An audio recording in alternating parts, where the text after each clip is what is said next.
Ouais. Est-ce que c'est correct? Non? Bon, donc, bon matin. C'est vraiment une joie d'être ici, ensemble, en votre présence, mais en la présence de Dieu, pour vraiment vivre ce moment ensemble. Le baptême, c'est quoi ça? Hein? C'est quoi ça? C'est ça qu'on va regarder ensemble. D'abord, je vais vous expliquer un petit peu qu'est-ce que le baptême, selon la Bible. Et je vais amener ici trois... qu'est-ce que n'est pas le baptême, d'abord? D'abord, ce qu'il faut comprendre, c'est que le baptême, c'est pas quelque chose qui se mérite. Le baptême, c'est pas quelque chose qui se mérite, mais c'est l'inverse, c'est plutôt c'est une grâce.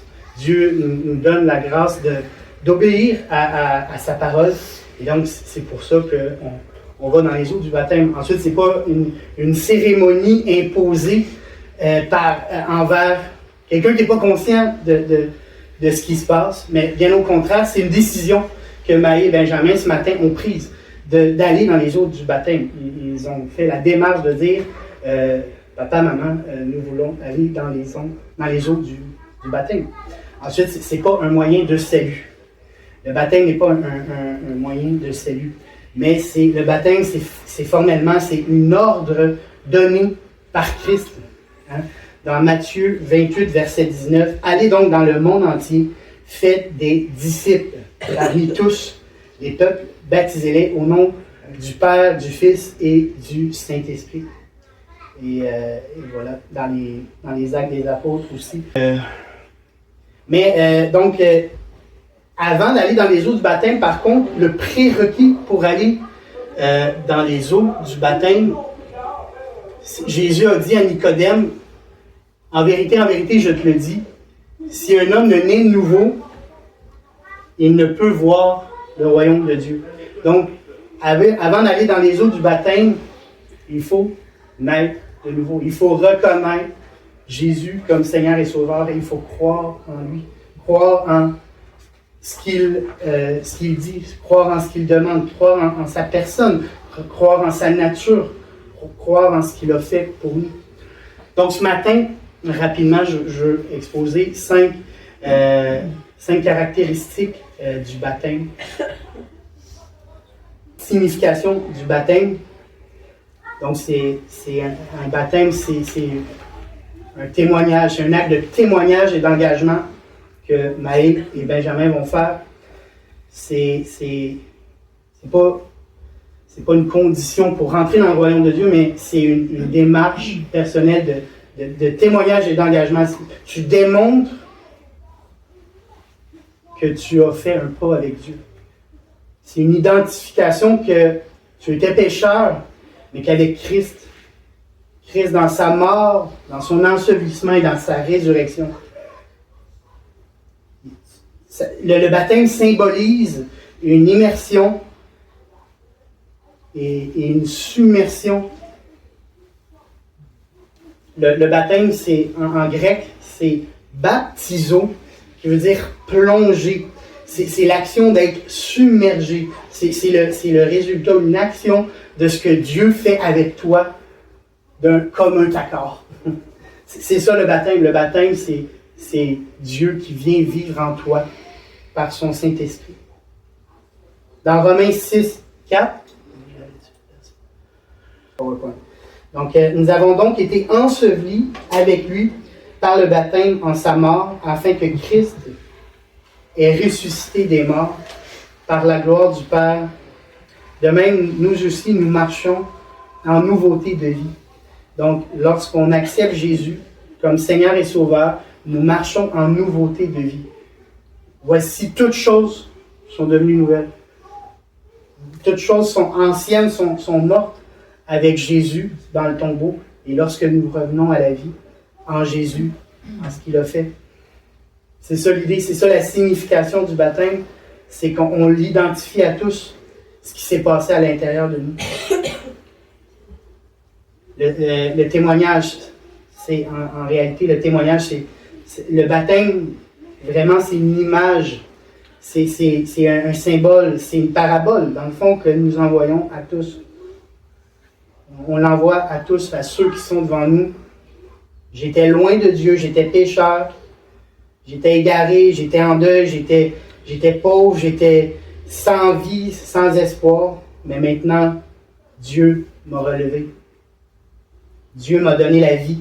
Dieu m'a donné la vie en abondance. Dieu m'a donné la vie éternelle.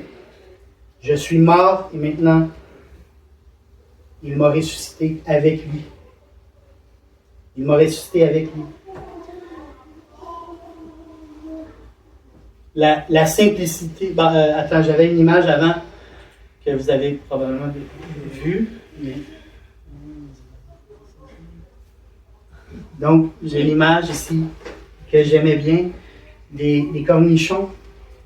Avant d'être un cornichon, c'est un concombre. Le concombre, c'est un légume. Je ne suis pas en train d'affirmer que mes enfants sont des légumes, mais le concombre versus le cornichon, c'est le même légume, mais il est transformé. Mais l'idée, c'est aussi, c'est ce que je veux amener, c'est immerger, plonger dans la présence de Dieu. Nous devenons une nouvelle personne, nous devenons ce que Dieu veut que nous devenions. Donc, c'était l'image que je voulais vous montrer.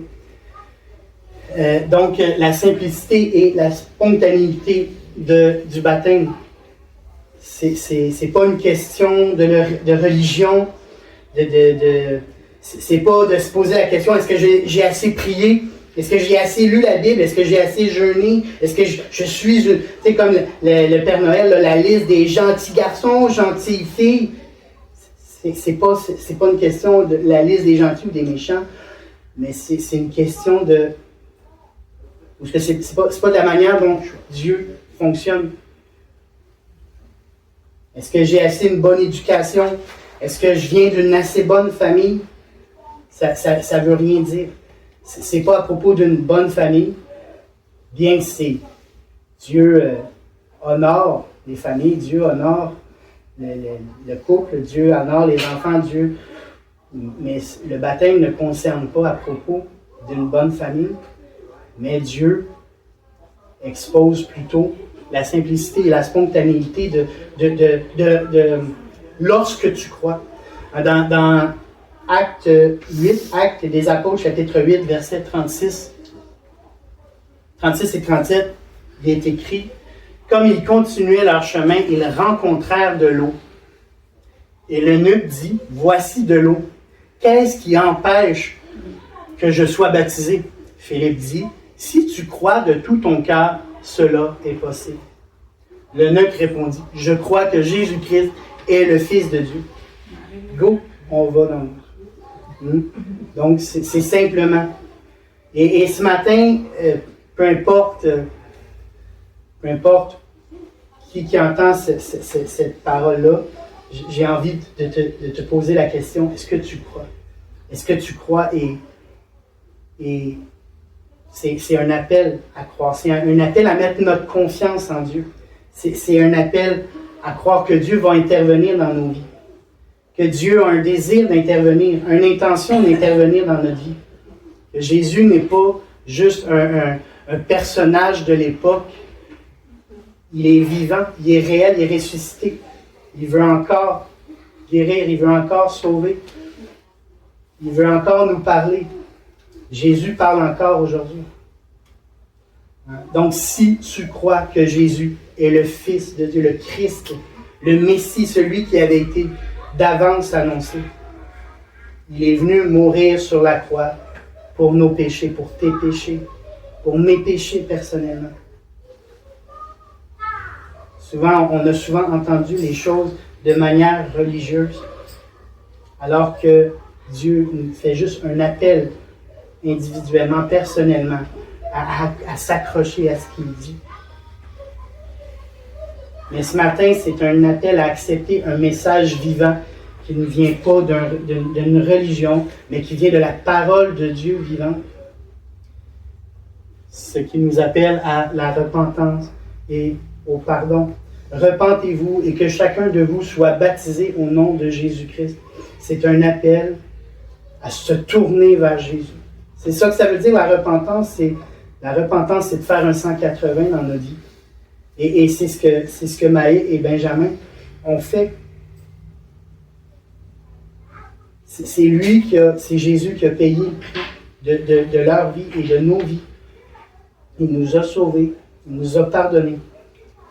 Et le baptême, c'est simplement de dire oui au message biblique que le Saint-Esprit met sur notre cœur lorsqu'il vient vivre en nous, lorsqu'il vient se loger en nous, lorsqu'on l'accepte. Parce que le Saint-Esprit, il va pas aller à un endroit où le cœur est fermé. Il va aller là où le cœur est ouvert. Amen? Amen. Et dernière chose. Vous voyez comment je suis synchronisé. Donc, engagement envers les frères et sœurs.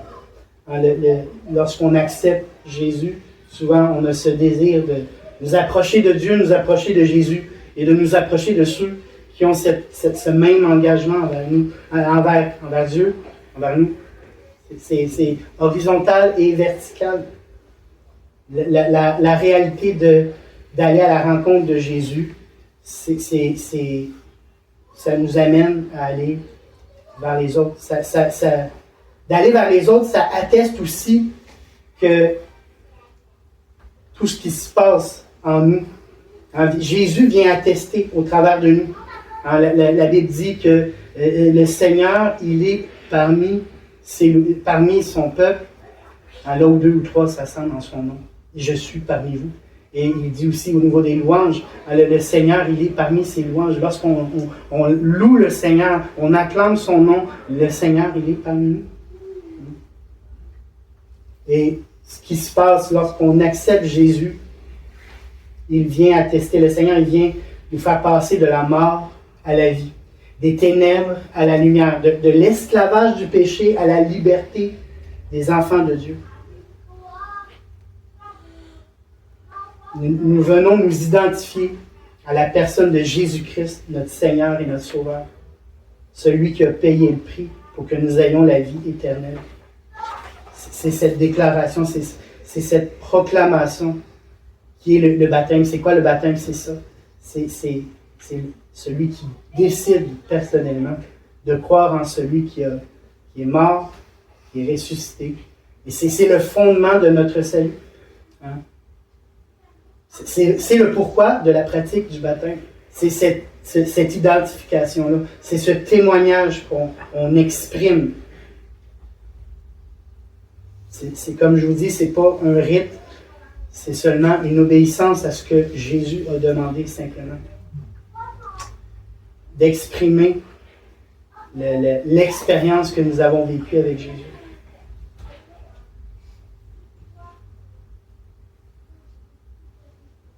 Et voilà, c'était la fin de mon partage. Amen. Amen. Maintenant,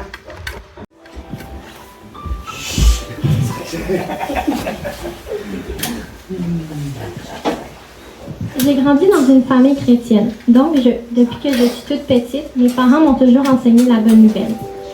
J'ai donné ma vie à Jésus lorsque j'étais en maternelle. Étant donné mon jeune âge, je n'ai pas de date précise. Je mélangeais encore les jours de la semaine. Je suis par contre capable de décrire ce moment dans les détails. Ma mère s'apprêtait à nous mettre au lit.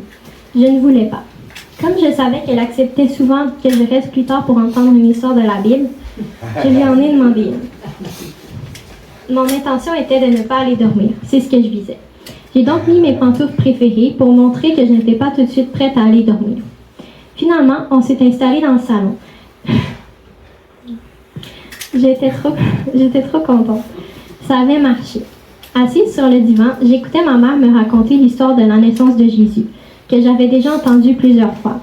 Mais ce soir-là, ces mots étaient compris d'une façon différente.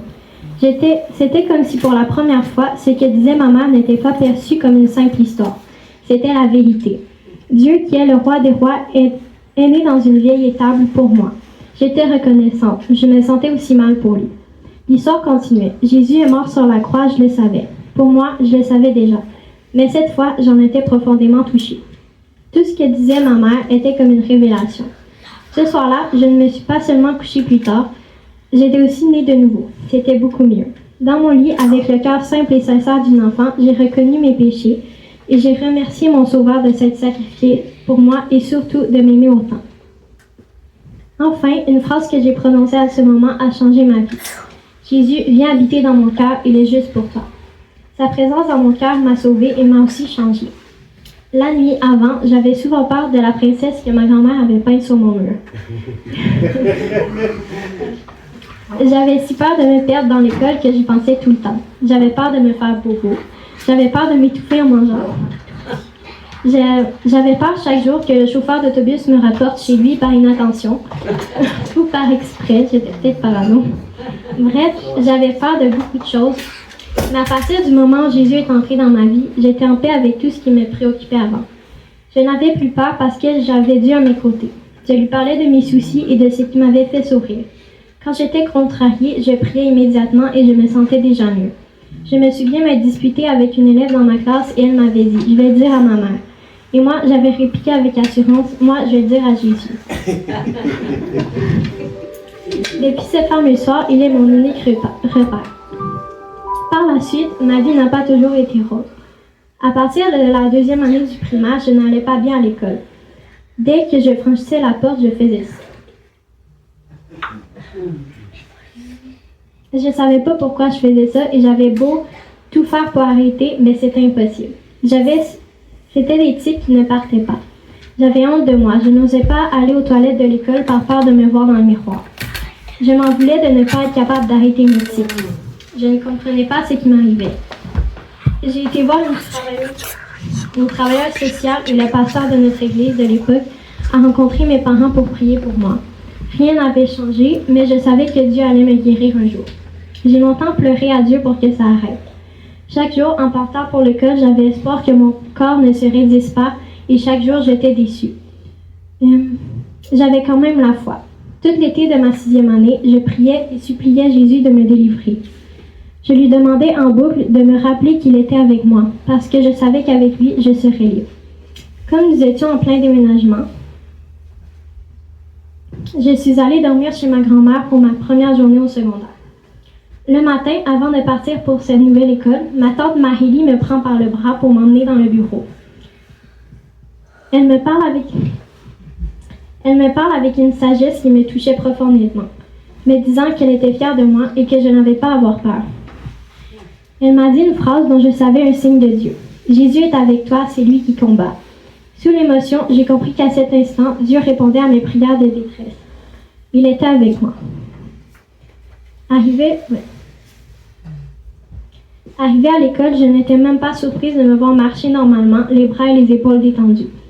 Dieu m'avait libérée. Mais ma foi s'est fortifiée et je lui en serai à jamais reconnaissante. Après, je suis tombée malade en 2020 et son soutien a été et est encore mon plus grand appui. Je n'ai aucun doute que Dieu est à mes côtés pendant les épreuves et je sais qu'il est plus grand que tout. Il me l'a montré. Je souffre de douleurs chroniques, ça veut dire que j'ai mal partout 24 heures sur 24.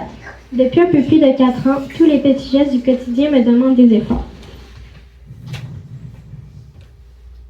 C'est épuisant parce que je me sens malade, fatiguée et faible et je dois m'adapter en ne sachant pas ce qui m'arrive.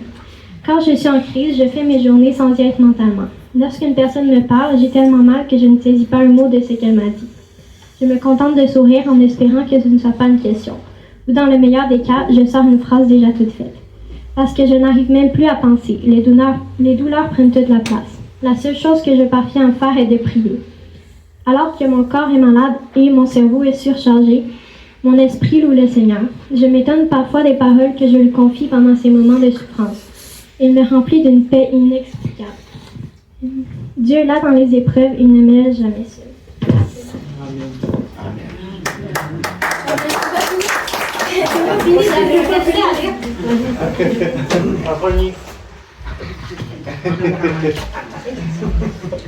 Romains 8, 26. De même aussi, l'Esprit nous aide dans notre faiblesse, quand nous ne savons pas ce qu'il convient de demander prière, mais l'Esprit lui-même intercède par des soupirs inexprimables.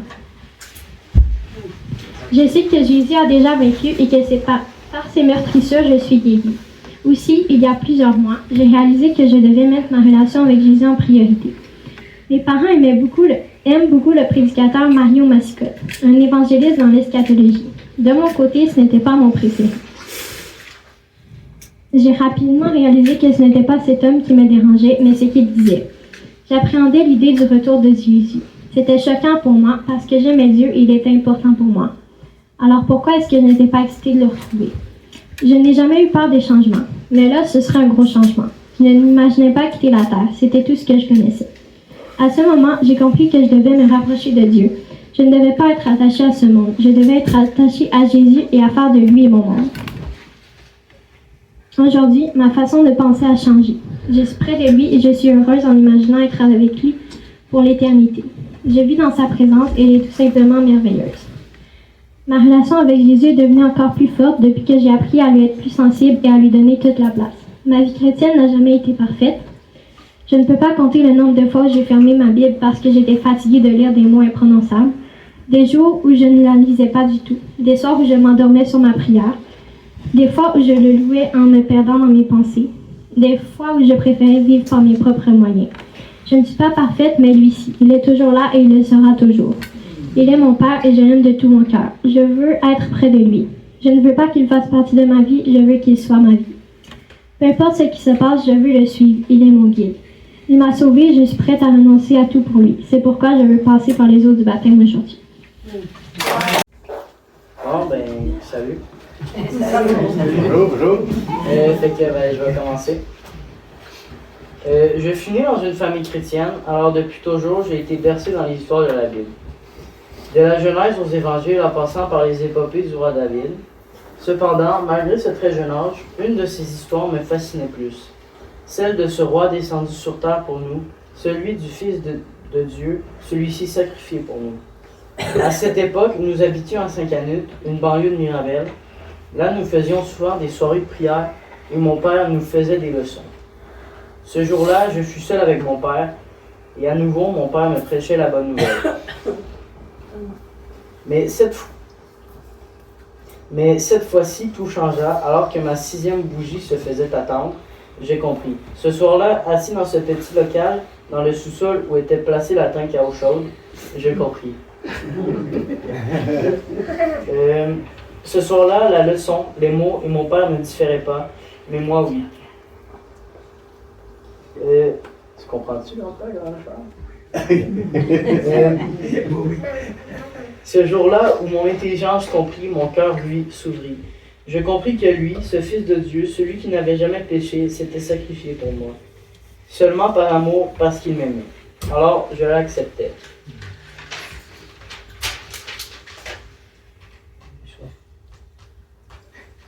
Amen.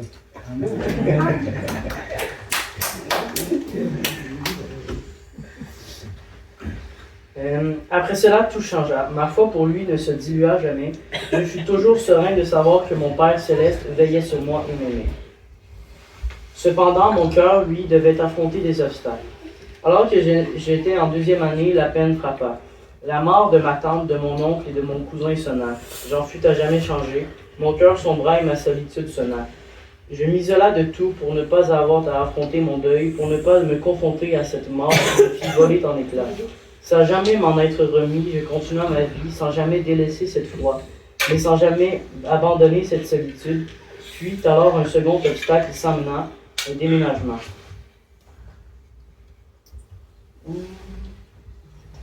Celui-ci, je le désirais, soucieux de faire disparaître ce deuil que je refusais.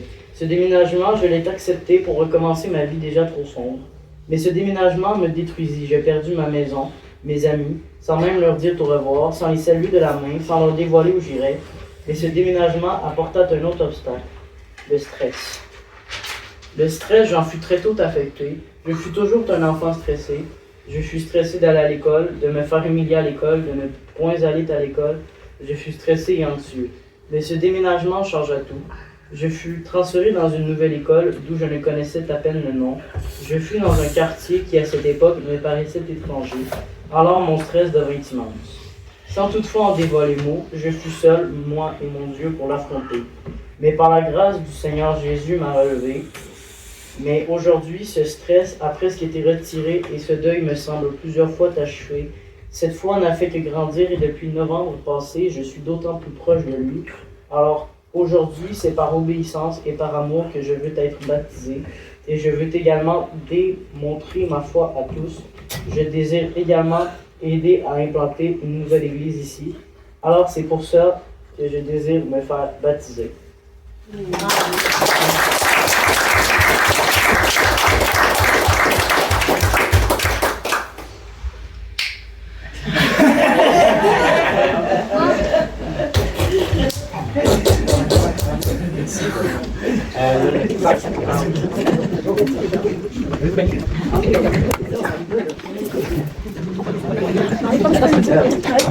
Ça fume, hein? Allô? Ils entendent, c'est beau. C'est beau. Bon. Bon. Maï. Maï? Oui. Est-ce que tu crois que Jésus-Christ est ton sauveur et Seigneur? Oui. Est-ce que tu crois qu'il est mort sur la croix et ressuscité pour toi? Oui. Est-ce que tu crois que le Saint-Esprit est venu vivre en toi? Oui. Et est-ce que tu crois que tu as la vie éternelle en son nom? Oui. Sur ta déclaration de foi et témoignage, je te baptise au nom du Père, du Fils et du Saint-Esprit.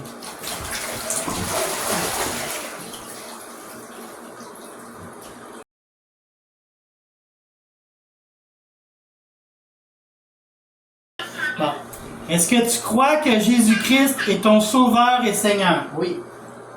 Est-ce que tu crois qu'il est mort sur la croix et ressuscité pour toi? Oui. Est-ce que tu crois que le Saint-Esprit est venu vivre en toi lorsque tu as cru et que tu as soif de lui pour toujours? Est-ce que tu crois que tu as la vie éternelle en son nom? Oui. Sur ta déclaration de foi et ton témoignage, je te baptise au nom du Père, du Fils et du Saint-Esprit.